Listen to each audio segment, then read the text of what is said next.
The blizzard was meant to break her, but as Simone's knees hit the frozen ground, she didn't realize the man crouching before her was the same man who had broken her heart 5 years ago, Minjay, the king of Seoul's underworld. The snow fell like a shroud over Seoul that night, turning the neon glow of the city into a cold, flickering blur. Most people were safely tucked away, but Simone Walker was alone on the sidewalk, her knees sinking into the white ground. She had worked 14 hours straight, her thin coat damp and useless, until her boss shoved a clipboard into her shaking hands and sent her out for one final lesson. She had made it only halfway down the block before the exhaustion won. As she knelt there, breath coming in weak, broken clouds, she expected the cold to be the last thing she ever felt. But then, on the headlights of a black sedan cut through the storm, a man stepped out, his dark-tailored overcoat untouched by the wind. He didn't run. He moved with the calm, terrifying precision of a predator who had already won. He crouched in front of her, lowering himself into the ice, and his gloved hand reached out to lift her chin. Simone's eyes went wide, caught between fear and a fragile, impossible hope. Looking back at her with unreadable dark eyes was Minjay. 5 years ago, he was the man she had lost everything to. Tonight, he was the only one watching. The fluorescent lights of the office hummed with a sterile, predatory energy that seemed to sap the very marrow from Simone's bones. It was 10 p.m., and she had been on her feet since dawn, navigating the labyrinthine demands of a firm that treated her presence like a clerical error they had yet to delete. Her back ached with a dull, throbbing heat, and her stomach had long since moved past hunger into a hollow, aching cramp. She stood before Mr. Choi's mahogany desk, her fingers trembling as she clutched a stack of shipping manifests. Mr. Choi didn't look up. He simply adjusted his glasses, the light reflecting off them in 2 cold, silver squares. To him, Simone was not the brilliant woman who had moved across the ocean to build a life in Seoul. She was merely a gear in a machine that he delighted in grinding down. "The shipment for the Gangnam Gala is missing a signature," he said, his voice as dry as parchment. "The courier is stuck at the depot across the district. Go there and sign it." Simone glanced toward the window. Beyond the glass, the sky had turned a bruised, sickly purple. The first flakes of the blizzard were already streaking against the pane like frantic white moths. "Sir, the weather reports say the roads are already closing. The subways are beginning to delay. Can it wait until morning?" Mr. Choi finally looked up, his expression one of bored cruelty. He leaned back, tapping a gold pen against his chin. "You foreigners always want the reward without the sacrifice. You are lucky to have this position, Simone. There are 100 people who would stand in a hurricane for half your salary." He shoved a heavy clipboard toward the edge of the desk. "Fix it tonight or don't bother showing up tomorrow. I don't keep disposable employees who can't handle a little cold." The word disposable hit her harder than the fatigue ever could.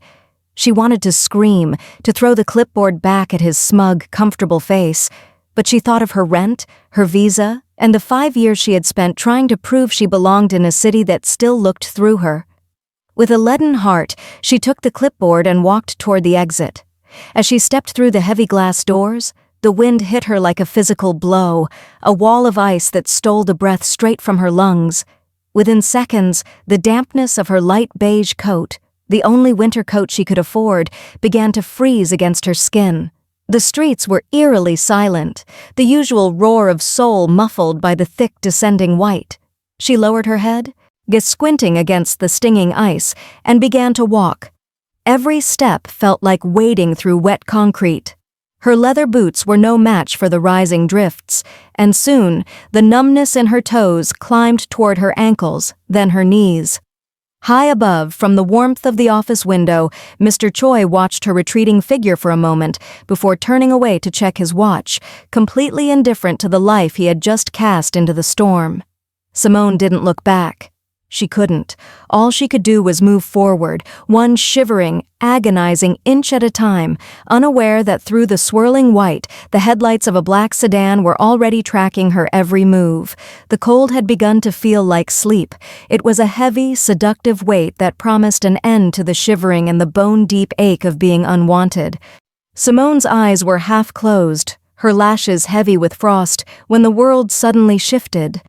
The harsh, erratic whistling of the wind was cut short by a solid presence, a wall of dark fabric and the faint, expensive scent of sandalwood and winter air.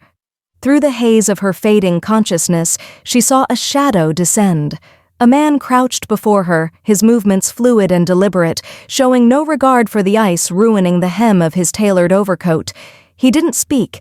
He simply reached out, his hand encased in a black leather glove that looked stark against the white blur of the storm. With a slow, possessive motion, his fingers hooked beneath her chin, forcing her head up. Simone's breath hitched, a jagged sound in the silence. The touch was firm, a gesture of absolute dominance. And yet there was a tremor of something else hidden in the pressure of his thumb against her jaw. She forced her eyes to focus, pushing through the blur of tears and ice, until she met his gaze. The shock hit her harder than the blizzard. It was Minjay. The boy who had once promised her the world in the quiet corners of Itaewon was gone. In his place was a man whose face was a masterpiece of cold, unreadable stone. His eyes, once warm and filled with a light that had made her feel like the only woman in Seoul, were now dark voids, calm, focused, and utterly terrifying. He wasn't looking at her with pity. He was assessing her, his gaze moving over her damp, modest coat and the snow clinging to her natural hair, as if he were cataloging every injury the world had dealt her in his absence. "Minjay?" she tried to whisper, but the name died in her throat, strangled by the sheer impossibility of his presence. He didn't flinch at the sound of his name. His expression remained a mask of iron, his lips pressed into a thin, hard line. To Simone, he looked like a silent judge deciding whether she was worth saving or if she should be left to the elements. Behind him, a few paces away, another man stood like a statue, a watcher whose rigid posture signaled that this moment was official, a matter of state within the underworld. The power dynamic was absolute. Simone was kneeling, broken and shivering, while Minjay held her life in his gloved hand. The fear that prickled at the back of her neck wasn't just from the cold anymore. It was the realization that the man she had once called her heart was now the most dangerous figure in the city. He leaned closer, his face inches from hers. The heat of his breath was the only warmth she had felt in hours, yet his eyes remained frozen. He didn't offer a smile or a word of comfort. He simply stared into her wide, glossy eyes, searching for a spark of the woman he had left behind. "You're late, Simone," he said, his voice a low, melodic rasp that sent a shiver down her spine that had nothing to do with the wind. Before she could respond, he shifted his grip, his hand moving from her chin to the back of her neck, pulling her toward the waiting darkness of the black sedan. The inspection was over. The verdict had been rendered. She was his now. The transition from the freezing pavement to the interior of the car had been a blur of heavy leather and the distant thrum of a powerful engine. By the time Simone truly regained consciousness, the howling wind had been replaced by a silence so profound it felt expensive. She stirred, the movement causing a thick weighted blanket of dark wool to slide against her skin. She was no longer in the back of the sedan. She was lying on a sprawling velvet sofa in a room that felt less like a home and more like a fortress of glass and shadow. The air was warm, infused with the scent of cedar and clean rain.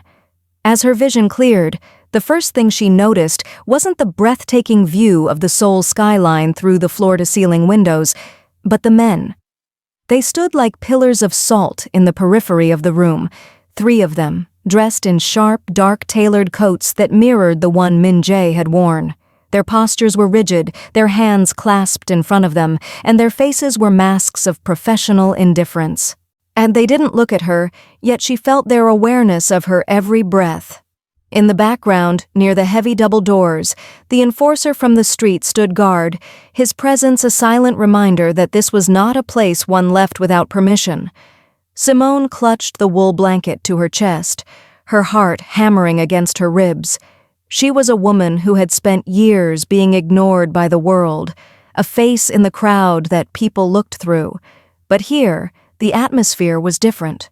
The weight of the silence told her that she had been categorized. She wasn't a guest, and she certainly wasn't a victim anymore. She was official business, a variable in a high-stakes equation she didn't yet understand. The heavy doors clicked open, and the enforcers adjusted their stance by a fraction of an inch. Minjay stepped into the room. He had removed his overcoat, revealing a charcoal suit that fit him with lethal precision. He didn't look at his men. He didn't have to. He moved directly toward her, his footsteps silent on the deep pile rug. "The doctor said your temperature has stabilized," he said, his voice dropping into that low, melodic register that used to haunt her dreams. He stopped a few feet away, his hands sliding into his pockets. "You'll stay here.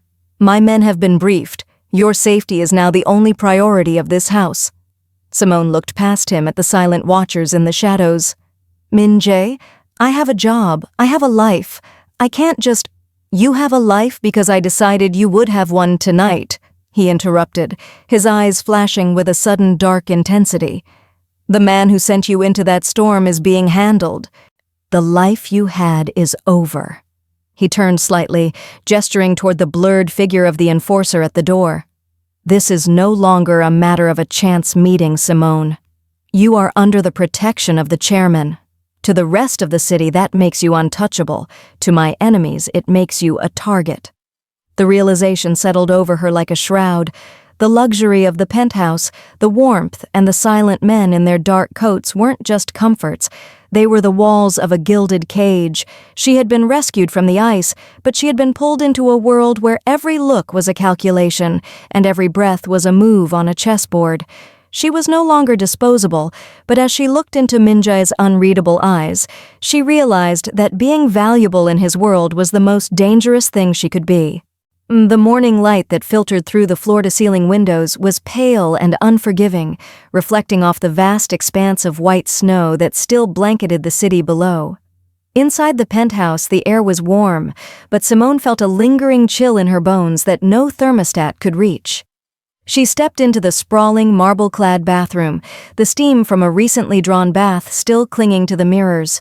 She paused, her hand trembling as she reached out to wipe a clear circle through the condensation. For the first time in what felt like years, Simone really looked at herself. The woman in the reflection was raw and unfiltered. Her curly hair, usually tamed for the sake of corporate professionalism, was a wild, damp halo around her face. There was no makeup to hide the dark circles under her glossy eyes, no polished veneer to mask the exhaustion of a woman who had been fighting a losing battle against a city that didn't want her. She looked at the faint redness on her cheeks from the windburn, and the way her lips were still slightly chapped from the cold. She looked like a survivor, unrefined, exhausted, and entirely herself. A soft click of the door made her shoulders tense, but she didn't turn away. Minjay stood in the doorway, his silhouette sharp against the light of the hallway. He had discarded his suit jacket, his white shirt sleeves rolled up to reveal the powerful, scarred forearms of a man who had done more than just sign checks to reach the top. He walked toward her, his reflection appearing beside hers in the mirror. He didn't look at the luxury of the room or the city outside. His focus was entirely on the woman standing before him. Simone instinctively reached up to flatten her hair, a reflex born from years of trying to blend into the rigid standards of her office. "I look a mess," she whispered, her voice barely audible over the hum of the ventilation. I don't have anything here." Minjay reached out, his hand moving with a gentleness that contradicted the lethal reputation he carried like a second skin. He caught her wrist, stopping her from hiding herself. His eyes met hers in the glass, dark and steady. "Stop," he said softly. His gaze traveled over her face, lingering on the natural coils of her hair and the honest, weary lines of her expression. "For 5 years, I lived in a world of masks. Every person I meet is wearing a version of themselves they think I want to see. They are polished, perfect, and completely fake." He stepped closer, the heat radiating from him as he stood at her back. He didn't touch her hair, but his appreciation for it was visible in the way his expression softened, a rare crack in the silent judge persona. I remember the woman in the Itaewon cafes, he continued, his voice dropping to a low, intimate rasp. But I prefer this. This is the woman who survived. Don't hide the storm from me, Simone. I've spent too long watching you from the shadows, wishing I could see exactly what I'm looking at right now. Simone looked back at the mirror, seeing herself through his eyes. For the first time, the natural realism of her reflection didn't feel like a weakness or a lack of preparation. It felt like a reclamation. In a world of dark tailored coats and cold calculations, so she was the only thing that was real. And as Minjay's hand moved to rest protectively on her shoulder, she realized that to him, her raw, unfiltered truth was the greatest luxury in the room. The silence of the penthouse was no longer the heavy, oppressive quiet of a tomb. It had shifted into something more fragile, like the air right before a storm breaks. Minjay stood by the window, his back to Simone, looking out over the sprawling gray grid of Seoul. He looked like a king surveying a kingdom he had conquered but never truly wanted. Simone sat on the edge of the velvet sofa, her fingers tracing the soft wool of the blanket. "How long?" she asked, her voice steady despite the thrumming of her heart. "How long have you been out there, Minjay, watching me?" He didn't turn around, but his shoulders tightened beneath his silk shirt. 6 months, he confessed. The words were a low rasp, heavy with a weight he had clearly carried alone. "Since the day you moved into that cramped apartment in Mapo, I knew when you got the job at the firm, I knew when you started skipping meals to make rent." Simone felt a surge of heat, half indignation, half bewilderment. "You watched me struggle? You watched me walk home in the rain because I couldn't afford a taxi? You watched that man treat me like garbage every single day, and you did nothing?" Finally, Minjay turned. His face was no longer the unreadable mask of the silent judge. For the first time, she saw the watcher's debt written in the lines around his eyes, a profound, agonizing guilt. "I thought that by staying away I was keeping you clean," he said, stepping toward her. 5 years ago, I didn't just walk away because I was afraid of my enemies. I walked away because I realized that everything I touch eventually turns to ash. My father, my brothers. The blood on my hands doesn't just wash off, Simone. It stains everyone close to me. He stopped a few feet away, his hands clenched at his sides. I told myself that if I intervened, I would be pulling you back into the dark. I wanted you to have a normal life, even if it was a hard one. I thought a hard life was better than a dangerous one. I was arrogant enough to think I was protecting you by letting you suffer. He looked down at his hands. The black leather gloves were gone, revealing long, elegant fingers that were currently trembling. But then the blizzard came. I sat in that car and watched you walk into the wind. And I realized that the normal world was just as cruel as mine. It was just better at hiding its teeth. When I saw you fall, when I saw you sink into that snow, I realized my guilt had become a death sentence for you. Simone looked at him, seeing the man behind the myth. He wasn't just a powerful boss. He was a man haunted by the ghost of who he used to be. His protection hadn't been an act of dominance, but a delayed penance for the 5 years of silence that had nearly cost her everything. I didn't need a guardian angel who just watched, Minjay, she said softly, standing up to meet his gaze. I know, he replied, his voice breaking. That's why I'm not just watching anymore. The debt I owe you for those 5 years, I'll spend the rest of my life paying it, starting with the man who sent you out to die. In that moment, and the power dynamic shifted again. He wasn't her captor, and she wasn't just his business. They were two people tied together by a past soaked in regret, finally standing in the light of the truth. The sanctuary of the penthouse was shattered, not by a sound, but by a shift in the atmosphere. The silent enforcers at the door straightened, their hands moving instinctively toward their waistbands as the elevator chimed. Minjay, who had been standing near Simone, transitioned instantly. The vulnerability he had shown moments ago vanished, replaced by the rigid, terrifying composure of a man who ruled by iron. The doors slid open to reveal Park Sung-ho. He didn't enter with a small army. He entered with the casual, toxic confidence of a man who knew he held a winning hand. Sung-ho was older, his face scarred by decades of syndicate warfare, and his eyes scanned the room with a predator's hunger before landing squarely on Simone. Simone felt the weight of his gaze, a cold, oily sensation that made her skin crawl. She was still wearing the modest beige coat Minjay had rescued her in, the fabric now dry but still wrinkled from her ordeal. In this room of sharp suits and dark silk, she looked like a flare in the night, a bright point of light that didn't belong in the shadows. "So, the rumors are true," Sung-ho said, his voice a raspy drawl that echoed off the marble walls. He didn't look at Minjay. He kept his eyes on Simone. "The chairman has a weakness, and a foreign one at that. I heard a story about a girl in a beige coat kneeling in the snow, and I didn't believe it. Minjay, the man who burned his own brothers to take the throne, is stopping his car for a stray?" Minjay stepped into the line of sight, physically shielding Simone with his body. The air between the two men crackled with a lethal voltage. "You're a long way from your territory, Sung-ho. Give me one reason why I shouldn't have you dropped from this balcony." Sung-ho laughed, a dry hacking sound, "Because we both know that the moment I fall, my men move on her. You've made her official, Minjay. By bringing her here, by letting the Watcher document her face, you've put a crown on her head. But in our world, a crown is just a target." He stepped closer, his eyes dancing with malice. "The triangle of tension is complete now, isn't it? You, me, and the girl. My investors are asking questions. They want to know if the King of Seoul has gone soft because of a woman who doesn't even know how to survive a little winter." Simone gripped the edge of the sofa, her knuckles white. She realized then that her presence wasn't just a personal matter. It was a political provocation. To Sung-ho, she wasn't a person, she was a leverage point, a way to measure the cracks in Minjay's armor. "She is not a stray," Minjay said, his voice dropping to a whisper that was more frightening than a shout.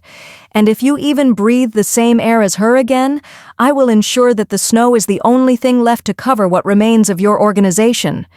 Sung-ho smiled, a slow, yellowed baring of teeth. He turned back toward the elevator, but his parting glance at Simone was a promise. "Keep her close, Chairman, because the moment you blink, the girl in the beige coat is going to find out just how cold Seoul can really be." As the doors closed, the silence that returned was jagged and broken. Simone looked at Minjay's back, realizing that the rescue was over. The war had begun. The car was a silent, heated sanctuary, but the tension inside was a living thing. Simone sat in the deep leather seat of the sedan, her hands folded over the cashmere blanket Minjay had insisted she wear. Through the tinted glass, the world looked like a dark, grainy film. They were parked across the street from the office building where she had spent the last 2 years of her life being diminished, a place that now looked small and pathetic under the weight of the midnight snow. Minjay sat beside her, his profile a sharp silhouette against the dim streetlights. He didn't look at the building. He looked only at Simone, his gaze searching her face for any sign of hesitation. "You don't have to watch this," he said, his voice a low, protective rumble. "I need to," Simone replied, her voice firmer than she expected. "I need to see the ending." In the front seat, the enforcer, who had been a silent shadow since the night of her rescue, stepped out into the cold. He didn't look like a criminal. He looked like a high-level executive in a long, dark coat, moving with a terrifying, unhurried grace toward the glass doors. A few moments later, the lights in Mr. Choi's top-floor office flickered. Simone watched as the shadow of her former boss appeared against the blinds. He looked frantic, his arms waving in a silhouette of desperate explanation. Even from this distance, she could imagine the sweat on his brow and the way his voice would be shaking. The same voice that had called her disposable just 48 hours ago. The enforcer didn't use violence, not the kind that left marks on the skin at least. Minjay's brand of justice was more surgical. From the safety of the car, Simone watched as a series of black SUVs pulled up and men began carrying out boxes of files and hard drives. This wasn't just an assault, it was an erasure. By morning, Mr. Choi's accounts would be frozen, his reputation dissolved, and his company absorbed into the vast, silent machinery of Minjay's empire. The enforcer emerged from the building, leading a stumbling, disheveled Mr. Choi out into the very snowstorm he had forced Simone to face. He wasn't wearing a coat. He stood on the icy pavement, shivering violently, his eyes wide with a sudden paralyzing realization of who he had crossed. The enforcer leaned in, whispering something into the man's ear that made him collapse to his knees, the exact same spot where Simone had fallen. "It's done," Minjay said softly, reaching over to take Simone's hand. His grip was warm, his thumb tracing the line of her knuckles. "He will never hold power over another person again. He is a ghost now." Simone watched her former tormentor huddle in the cold, a small broken figure in a vast, uncaring city. She expected to feel a surge of triumph, but instead she felt a profound sense of release. The justice in the dark hadn't just punished a cruel man, it had severed the final thread of her old life. As the sedan pulled away, leaving the ruins of Mr. Choi behind, Simone leaned her head against Minjay's shoulder.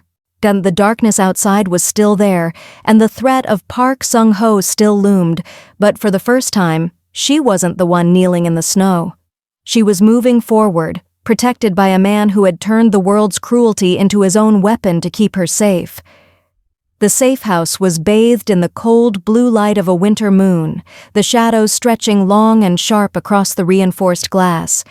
Simone stood by the fireplace, the dying embers casting a flickering orange glow that felt far too fragile against the encroaching dark. Minjay was across the room, his back to her as he spoke in low, clipped tones into a secure phone. The peace they had found in the aftermath of Mr. Choi's ruin felt like a thin sheet of ice, beautiful, transparent, and destined to crack. The crack came not from the ice, but from the perimeter. A dull thud vibrated through the floorboards, followed by the sudden, violent shattering of the front reinforced windows. The cold blue silence was instantly incinerated. Simone ducked as a spray of glass turned into lethal diamonds, catching the moonlight before embedding into the far wall. "Down!" Minjay roared, his voice stripping away every layer of the man she knew and revealing the warlord beneath. He was across the room in a blurred streak of motion, his body slamming into hers to shield her as the first rhythmic staccato of automatic gunfire tore through the air. The air in the room turned hot and acrid, thick with the smell of cordite and pulverized plaster. Through the chaos, Simone saw the enforcers move. They were no longer the silent pillars of the hallway. They were machines of precision, returning fire with a synchronization that was terrifying to behold. The execution had begun, and Park Sung-ho had not come for a conversation. Minjay pulled a weapon from the small of his back, his hand steady even as his eyes burned with a primal protective rage. He pressed Simone into the recess of a marble pillar. "Stay low. Do not move until I tell you," he commanded, his voice a low vibration against her ear. Outside, the snow was being churned into a gray slush by the boots of a dozen men. Muzzle flashes strobed against the blue night, illuminating the silhouettes of the attackers as they breached the courtyard. Simone watched, her breath coming in shallow gasps, as the man who had crouched in the snow to save her transformed into a force of nature. Minjay moved with a lethal, terrifying elegance, and his dark coat billowing like a shadow as he directed his men and neutralized the threats with a cold, surgical efficiency. The battle was a sensory assault, the heat of the gunfire clashing with the freezing wind pouring through the broken windows. For a heartbeat, Simone saw Park Sung-ho's lead enforcer enter the frame, his weapon leveled at Minjay's back. Without thinking, she grabbed a heavy bronze bust from a side table and hurled it with every ounce of her survival instinct. It missed, but the sound made the attacker flinch, giving Minjay the split second he needed to turn and end the threat. The silence that followed the final shot was more deafening than the noise. The blue moonlight returned, shining over the wreckage of the room and the bodies in the snow. Minjay stood in the center of the carnage, his chest heaving, and his eyes searching the shadows until they landed on Simone. He didn't look like a hero. He looked like a man who had realized that his power was a magnet for the very death he wanted to keep away from her. The execution was over, but the cost was written in the blood on the white floor. He reached for her, his hands shaking, not from fear, but from the devastating realization that as long as he was the king, she would always be the target. The morning that followed the violence was unnervingly quiet. As the sun began to crest over the jagged skyline of Seoul, the light it cast wasn't the cold, bruised blue of the previous night, but a pale, shimmering gold. It touched the shattered windows of the safe house, turning the shards of glass on the floor into glittering dust. Simone stood by the window, watching the city wake up. Below, the thick, suffocating layers of snow were finally beginning to give way, turning into a steady, rhythmic drip from the eaves. The melting point had arrived. She heard Minjay's footsteps before she saw him. They were different now, heavier perhaps, but stripped of that predatory edge that usually signaled a looming storm. He didn't come to stand behind her this time. He moved to the center of the room where his enforcers stood waiting for their final orders. The man who had been the silent judge looked at the bloodstains on the marble and then at the phone in his hand, the device that connected him to a sprawling empire built on fear and ghosts. With a deliberate, quiet finality, he placed the phone on a side table and turned to his lead enforcer. "It's over," Minjay said. His voice wasn't a roar, it was a calm, steady vow. Dismantle the holdings, liquidate the overseas accounts. We are transitioning to the legitimate sectors, entirely. No more shadows, no more wars. The enforcer bowed, a deep, respectful gesture that acknowledged the end of an era. As the men filed out of the room, leaving the space truly empty for the first time, Minjay finally looked at Simone. He looked exhausted, his white shirt stained with the soot and sweat of the battle, but his eyes were clear. He walked toward her, stopping just at the edge of the sunlight. "I burned my kingdom down tonight," he said softly. "I have nothing to offer you now but a name that is no longer feared and a life that might actually be quiet." Simone looked at him, and for the first time since she had arrived in this city, she didn't feel like a victim of circumstance or a recipient of a stranger's kindness. She didn't feel like the girl in the beige coat, disposable and freezing. She reached out and took his hand, her fingers lacing firmly through his. She wasn't looking for a savior anymore. She was claiming her partner. "I didn't stay for the kingdom, Minjay," she said, her voice echoing with a new, grounded strength. "I stayed for the man who crouched in the snow when the rest of the world turned away." She stepped out of the shadows and into the sunlight beside him, owning her place not as his weakness, but as his anchor.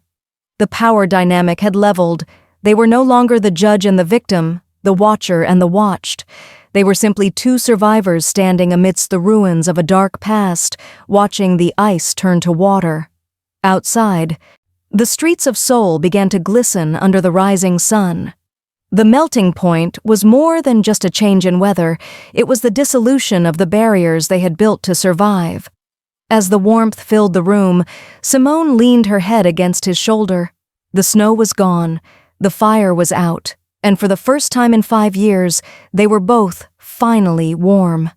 The city stretched ahead of them, bright, wide, and for the first time, theirs to walk together.